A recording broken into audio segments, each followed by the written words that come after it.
Salut tout le monde, c'est Ophélie dans sa série web Je danse ma vie. Aujourd'hui, je vous fais un épisode sur les conventions de danse. Je vous explique comment ça marche, qu'est-ce que je fais là-bas, et puis c'est parti.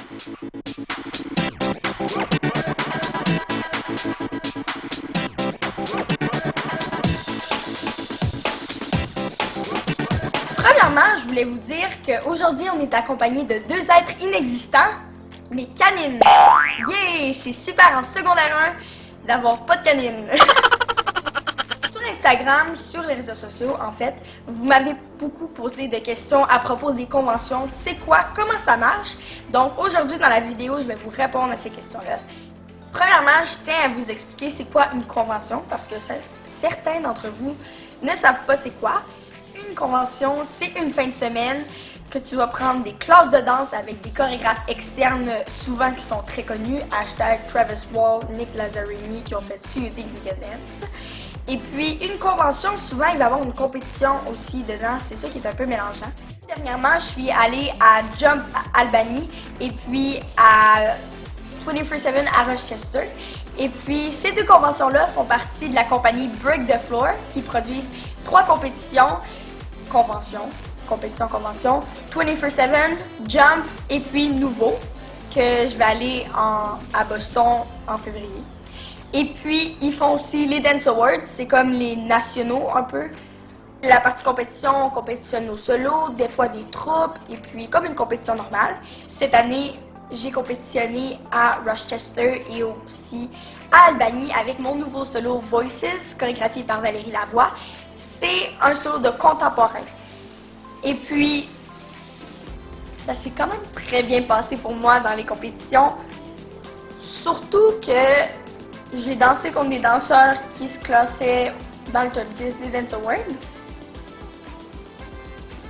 Ce qui était très impressionnant, j'en revenais juste pas la fois que je suis arrivée 3e, que je tenais ma plaquette dans les mains, puis j'étais à côté de filles que je vois danser sur internet, puis que je fais comme... Alors juste tenir la plaquette de 3e place overall, c'était assez impressionnant pour moi, j'étais super contente. C'était la première fois que dans le fond, j'ai comme un peu battu mon score parce que à Boston, j'étais arrivée 6e dans le mini. Dans le junior, à Albany, je suis arrivée 5e. Et puis là, à Rochester, c'est genre la compétition la plus grande que j'ai eue à date. Je suis arrivée 3e. Là, je fais comme juste genre... Comment ça se peut? Juste recevoir les commentaires des juges après la compétition, c'est extraordinaire parce que recevoir des commentaires de juges qui sont quand même assez connus, comme Francisco Gela, j'ai adoré ses workshops de ballet, il est extraordinaire, c'est comme un prof de ballet que j'admire beaucoup. Recevoir ces commentaires de mon solo, c'est une chance extraordinaire de pouvoir prendre ces corrections-là pour améliorer mon solo et aussi de voir qu'apprécier mon solo. Non, mais comment ça marche l'âge en compétition? C'est que ils prennent ton âge au 1er janvier. Donc moi, au 1er janvier, j'avais 12 ans. Donc je vais danser 12 ans. Par exemple, moi, je vais avoir 13 ans en avril. Mais je vais danser quand même 12 ans parce que j'avais 12 ans au 1er janvier. Et il y a aussi une convention où on peut prendre des classes avec des chorégraphes connus comme Mark Mesmer à nouveau, Nick Lazzarini à Jump et puis Travis Wall aussi à nouveau et Randy et Effa à 24/7 que j'adore. Et dans ces conventions-là, on peut gagner quelque chose en tant que tel parce qu'il y a des auditions pour pouvoir se classer pour les Dance Awards. Dans ces auditions-là, au début de la convention, il nous remet un numéro. Comme moi, exemple, j'étais le numéro 315, et puis tu as ta catégorie, tu es soit mini qui est 8-10 ans, junior qui est 11-12 ans, qui est ma catégorie, teen ou senior. Quand tu arrives à l'audition, tu arrives prêt et réchauffé parce qu'il n'y a pas de réchauffement, rien. Quand tu arrives sur la piste de danse, là, tu vas apprendre une chorégraphie. Tu as normalement 45 minutes pour apprendre la chorégraphie, ce qui est très peu parce que c'est quand même long comme combo. Souvent, c'est une chorégraphie de style jazz. Des fois, c'est lyrique, mais c'est souvent jazz. Et puis après ça, tu passes en audition. Ils vont dire, mettons, du numéro 10 au numéro 20. Et puis les personnes qui ont leur numéro appelé, ils vont aller danser. Et après ça, après qu'ils aient fait danser tout le monde, ils vont renommer d'autres personnes qui ont sélectionné. Et on va prendre un combo de ballet. Souvent, dans les auditions, il y a un combo de ballet. Mais des fois, il n'y en a pas. Ça dépend des conventions, là, mais souvent, en majorité, il y a un combo de ballet. Et puis, quand on apprend le combo de ballet, on repasse le combo de ballet en audition. Et là, à la fin, quand il va avoir sélectionné toutes les personnes qui veulent sélectionner pour les Dance Awards, ils vont leur donner un papier et puis c'est ce qui permet l'inscription au Best Dancer cette année. Par exemple, à nouveau, ça s'appelle un Breakout Artist. À Jump, ça s'appelle un VIP. Et puis, à 24/7, ça s'appelle un Non-Stop Dancer.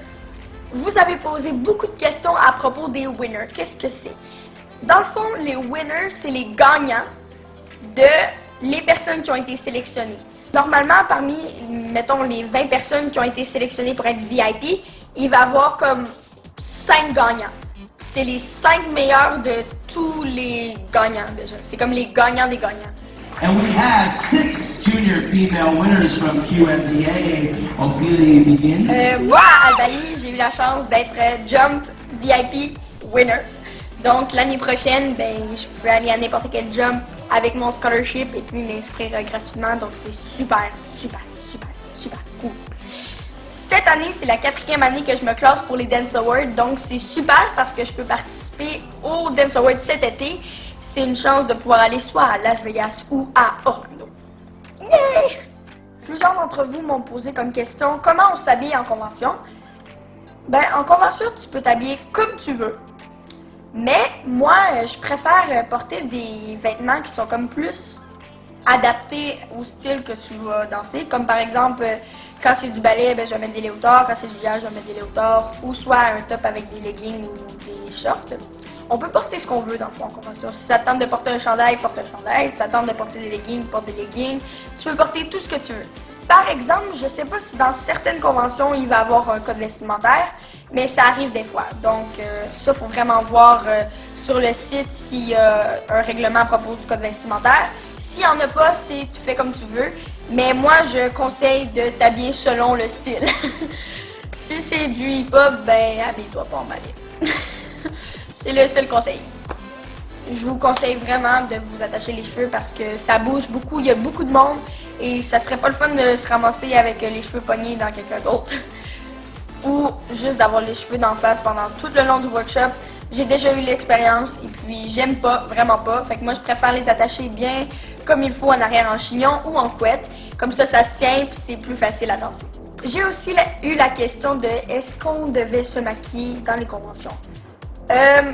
Non, on n'est pas obligé de se maquiller pendant la convention. Moi, généralement, je fais juste me mettre, cacher mes imperfections, me mettre un petit lip gloss ou des fois me faire une petite ligne d'eyeliner, mais c'est très subtil. Je veux dire, c'est pas comme un maquillage de compétition. En compétition, moi, c'est réglementé de avoir un maquillage. Mais en convention, tu fais ce que tu veux pour le code vestimentaire et tes cheveux et ton visage. Donc, j'aime beaucoup aller faire mes conventions aux États-Unis parce qu'il y a beaucoup de très bons danseurs aux États-Unis.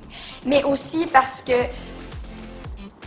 l'entraînement aux États-Unis et puis les workshops, les classes sont vraiment différentes de celles au Québec. Il y a des différentes façons d'enseigner que j'aime beaucoup explorer et essayer de connaître. Je fais beaucoup de compétitions au Québec. Je suis pas en train de dire que je fais juste aux États-Unis. Je fais beaucoup de compétitions à Québec, dont Can Dance, View. Je fais aussi Hit the Floor. Mais j'aime beaucoup ça aussi, aller essayer aux États-Unis. Nicolas Bégin m'avait dit que d'aller explorer, aller à l'extérieur pour faire mes conventions, aller voir le calibre aux États-Unis et tester tout ça. Et puis c'est ce que je fais dernièrement. Il y a beaucoup à apprendre des chorégraphes parce qu'il y a des chorégraphes extraordinaires que je peux avoir la chance de danser avec, dont Travis Wall et puis Nick Lazzarini. Je sais que ça fait beaucoup de fois que je le dis, mais ils viennent pas au Québec. Go! Excellent!